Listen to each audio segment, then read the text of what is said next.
Okay, starting off with my intro paragraph. Um, okay. Before a person becomes a part of the workforce, everyone scattered into different career paths, they start in the same place as everyone else, as children and students.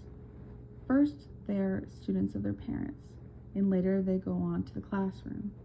Their performance in the workplace is very strongly tied to what their experiences were like growing up, especially how they were treated by their parents.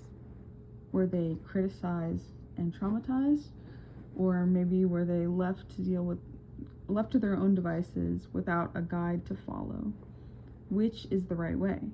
According to Janine Baxter, it is somewhere in the middle, as studies show that, quote, adolescents who report a positive relationship with their parents and where their parents are engaged in their lives report lower anxiety and depression, with these benefits to mental health extending into young adulthood.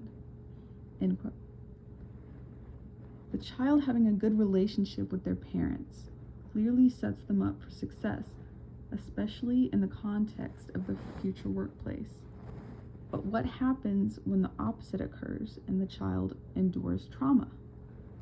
The ground beneath their feet will often slip away as they're put at a disadvantage compared to other children who had a better relationship with their parents or endured less trauma.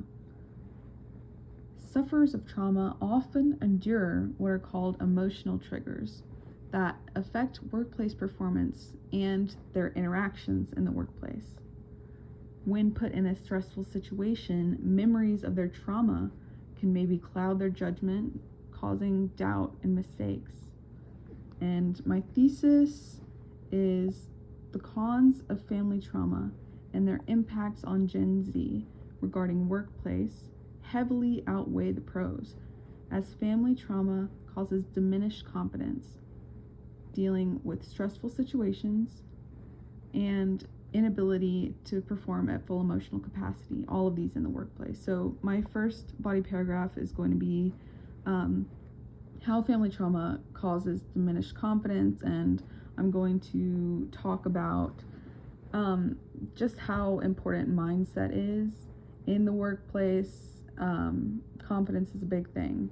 My second body paragraph, I'm going to focus on difficulty dealing with difficult situations, stressful situations. I have a quote: trauma can be linked to stress, as a traumatic situation is by definition a stressful one. That is one that overwhelms our coping resources at the time. So I'm kind of going to delve into that and say, if you have trauma and you're already not good at dealing with stressful situations, what happens when you're at work and something stressful happens, when you're put on the spot, when something is expected of you and it's something that's difficult to deal with because of the trauma you endured. And my final body paragraph is going to be talking about inability to perform at full emotional capacity. So a lot of times trauma and family trauma can kind of hinder a person, make them honestly less than they really are, less full.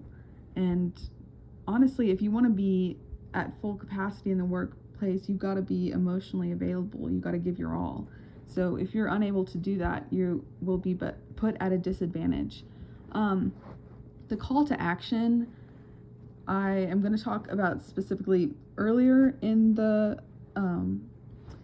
paper. I'm going to talk about Gen Z specifically, and numbers. I'm going to list numbers of statistics, what percentage of Gen Z reports trauma. But the call to action, I think I'm going to talk specifically to Gen Z as like a future statement, because one day we're going to be parents, and we are creating the next workforce, and as utilitarian as that sounds, we're creating the next workforce. So we need to raise them right and try not to put our trauma onto them.